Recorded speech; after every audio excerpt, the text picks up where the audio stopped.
Hello everyone, my name is Jordan. Welcome to my channel if you're new here, or welcome back. Today I'm going to be talking about all of the books that I want to read in April 2022. So April 2022 is a month full of readathons, read-alongs that I really want to partake in. Two of those are month-long readathons. The first one is Realmathon, hosted by Covers with Cassidy. It's a very thorough readathon. I will link her video down below just so you can check it out because she is going to explain it loads better than I could possibly begin to explain it. I have joined Team Bale, I believe, which is the fantasy romance subgenre, just because my TBR has a lot more of that. But yeah, there are different areas, different countries, I guess, that you can be a part of.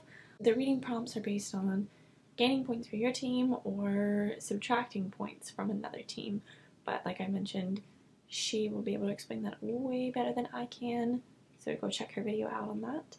And the next readathon I'm going to participate in is the Aurelium Spring Equinox edition. I am in the Guild of the Mindwalkers, and we only have to choose one calling, but there were two that I really was intrigued by, so I kind of want to aim for both of those. I don't think it's going to be too difficult. I think I only need like 6 books total for those. That would be the Math Magician and the Mage Hunter. I forgot to mention this, but the Magical Readathon is hosted by G over at Book Roast, and I will again leave all of her information for this readathon linked below because again, she's going to explain all of this loads better than I am, and there are links to a huge Google Drive with all the information you could possibly need for this readathon. I will explain what books I picked for which prompts and what classes I need to take as I go through the video. But other than that, I guess the read-alongs I'm participating in would be the By the Angel Along by Becca Fowl, hosted by Becca Fowl, the Backlist Book Club, which is also hosted by Cass, and maybe the Officially Unofficial Book Club that's hosted by the Late Night Crew. I might participate in that if I can. But other than that, I guess I will just get into the books that I plan on reading. And the first book that I hope to pick up in the month of April is the Bromance Book Club by Lissa K. Adams. This is the book that is the Officially Unofficial Book Club for the Late Night Crew. What I know about this book is I think this couple is having issues in their marriage, particularly in the bedroom. The guy ends up joining this book club full of just guys to read some steamy novels, and he hopes that will help him save his marriage. Fairly basic plot summary, but that's all I know. I bought this one because I wanted a bunch more romance on my shelves. I don't think this would have been one of the first one that I gravitated towards, but you know, read-alongs are always so much more fun, so I'm hoping I can get a chance to pick it up with the rest of everybody, and I hope I enjoy it because I know this is a series of, I think, at least 4 out right now.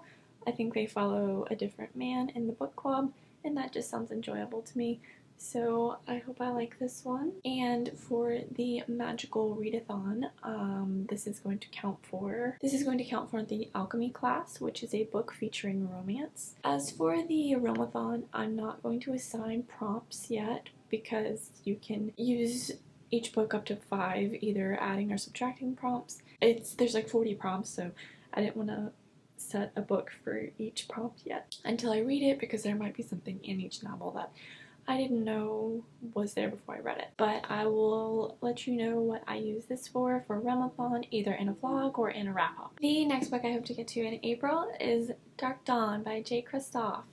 This is the 3rd and final book in the Nevernight Chronicle, and I'm super excited to finish up a series, see how this series ends. Nevernight was one of my favorite books of 2021. Nevernight follows Mia, a girl who has lost her entire family, and she's seeking revenge for her father's murder. The 3 men who killed her father in a political move executed him in front of everyone, so she seeks to join the Red Church, which is this notorious group of assassins, and she partakes in this assassin school. There's a competition, and that's all what Nevernight is about. As for the second book, the plot went in a completely different direction from what I expected. I don't really know that I had expectations, but if I did, they wouldn't have gone the way the book went, but I'm still super intrigued to see where this one goes. I just have no idea which direction the plot could possibly take. There are definitely some things that were mentioned in God's Grave, the sequel, that I hope to see fleshed out in this book, because otherwise plot holes, loose ends. This is a bit of a thick book, especially because the writing is very tiny. I'm super excited to finally be finishing up a series. This would be my first series finished of the year, and I hope I enjoy it. As for Magical Readathon, this one I'm going to be reading for Restoration, which is a book featuring healers, and there's a couple characters in this book, or at least one that is a healer. I don't want to say more than that. She's very prominent in the first book, and I have a feeling she might be in this one as well, but I'm not 100% sure. I just know she's in this world, so I'm counting it. The next book I want to get to, I don't have a physical copy of. I will be buying it on my Kindle, but that is The Bone Ship's Wake, which is the third and final book in the Tide Child trilogy, which we are reading for Cass's Backlist Book Club. We read The Bone Ships in February? Is that correct? Yes, in February. And in March we were to read Call of the Bone Ship. I think I had those titles right. As of filming this video, I haven't started the second book yet, but I'm hoping to do that in the next couple of days because I think the live show will be in less than a week. So wish me luck with that. So in the Bone Ships, in this world, they make their ships out of the bones of these sea dragon creature things. These sea dragons haven't been seen in years and years and years. And then one day one is spotted, so it is up to our crew of the Tide Child to deal with that, because capturing that dragon, killing it, using its bones, it gives you a big advantage in this war they have with the other islanders, with another group of islands. It could just set off an even bigger war, just have major consequences. The first book had a lot of potential, but it wasn't particularly my favorite, which is why I'm going to continue, because there were some things that I wanted to know more about that I feel could potentially be mentioned in the second book. If I absolutely hate the second book, then I may not actually be reading this in April, but I'm hoping I enjoy it. There's just some more I would love to dive more into the characters, because the characters were a bit flat in the first book, but there are definitely some aspects of the world that were very intriguing that I would love to learn more about, particularly the Golem, and I think we might see more of him in this book. So I'm hoping I enjoy the sequel and I can actually get to this one in April. And for Magical Readathon, I'm going to read this one for the Prompt Inscription, which is an intimidating read, and this is an intimidating read because I didn't really like the first one that much, and because it's like 600 pages. So the next book I hope to get to in April is The Assassin's Blade by Sarah J. Maas. I have read Throne of Glass and Crown of Midnight twice in preparation to continue on with the series. I read Throne of Glass and Crown of Midnight when those were the only two books out, so it's been a while, and I've been eager to continue and finish up the series, because this series and House of Sky and Breath are the only Sarah J. Maas books I haven't read besides that Catwoman book. What I know about this book is it is a series of novellas set in the world, set as a prequel, but you should read them after Crown of Midnight is what I've heard.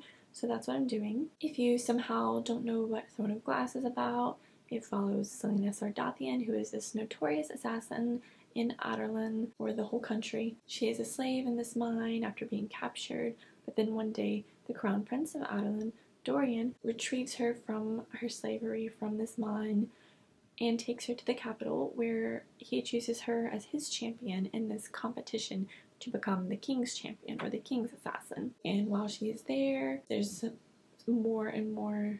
She's finding out there's more than just this competition going on. There's some evil lurking in the castle. She has to deal with that evil while also trying to win the competition to keep her freedom. I've heard that Heir of Fire, the third official book, not the novella, the Throne of Glass world, is where the series really gets a tone change and people start enjoying it more, and I've already enjoyed Crown of Midnight and Throne of Glass, so I'm super excited to be able to read this one and then continue on with the series. But this book for Magical Readathon, I'm counting for Spells and Incantations, which is to read a short book or a book under 100 pages. And the next book that I really hope to get to in April is Aurora's End by Amy Kaufman and Jay Kristoff. This is the final book in the Aurora Cycle series. This would allow me to complete another series, which I'm really hoping to do this year. I read Aurora Burning a couple weeks ago for the final book support group and the Magical Readathon Gear Up edition. It wasn't my favorite in the series. I'm intrigued to see where the series goes and how it finishes. If you don't know, Aurora Burning is the first book in the series. It starts off with the best alpha in the Legion, Tyler Jones, draft day when they are selecting their squads. Something happens and he misses the draft because he is saving a person who is in distress in space. So Tyler ends up with the dregs in his squad, in Squad 312, but that is not his biggest problem. His biggest problem is actually the girl he was out rescuing. Aurora is not exactly what she seems at first glance. There's a lot going on behind that. She seems to be this catalyst for a lot of catastrophic events, potentially putting the galaxy's state in question. It's your classic sci-fi story, honestly. Space chase, space race. Is it going to be the end of the world? And I'm very intrigued to see where this one goes. While I didn't really like Aurora Burning as much as the first book, I've heard that this one is people's favorite in the series. It really redeems the series for them. So I'm super intrigued to see how that goes. And it's got my favorite Finn on the cover. There are definitely some characters, I noticed this a lot in the second book, that are just written very flat and you just want to skip their sections and get on to the next. But Finn is one of my favorites, so I'm really hoping that's a good sign. And this book is going to count for psionics and divination in the Magical Readathon, which is a book set in the future because this is set in like 2300, something like that. Alright, and the last book that I plan on getting to in April is a reread for me. It is for the By the Angel Along read-along. And that is City of Fallen Angels. This is the fourth book in the Mortal Instruments series. It is the first in her extension of the original trilogy. So if you don't know what the Mortal Instruments is about, City of Bones follows our main character Clary, who has grown up in this mundane world. One night, she discovers these three people called Shadowhunters murdering a demon. And it's her first encounter with this world she had no clue existed. So this kickstarts her adventures in this world. Her mom has been attacked by demons, and it's really just Clary trying to figure out what the demons want with her, how she's connected to this world, just really how everything is connected. And for Magical Readathon, this is going to fulfill the prompt for the Conjuration class, which is Source of Light on the cover, and there's all these lights of New York on the cover right here. So those are the main books that I really hope to get to in April. There's a lot more books I really would like to get to if possible. So who knows, I could interchange a few. I really would like to get to The Deal by Elle Kennedy. I just bought House of Sky and Breath and I would love to get to that one. I still want to get to Ship of Magic, and the Poppy War would be great for Realmathon. My TBR right now adds up to a total of 2,766 pages, which comes out to around 92 pages per day, which I think is about the most I can do at this point. But who knows? There is a 24-hour readathon happening for JD Ray Reads Patreons the first Saturday in April, though I am busy. And I know the Realmathon and Magical Readathon both have these 24-hour components to them. I don't know, we'll see what happens. I definitely did not finish my March TBR? March. Yes, I definitely did not finish that. I read most of them, but I didn't get to all that I wanted to, sadly, and a lot of those rolled over to this month, as you just saw. I mean, that's really all I have to say. I hope you enjoyed my video. If there's any of these you think I should read first in the month or definitely try to get to, please let me know. Other than that, I hope you enjoyed, and I will see you with another video soon. Bye!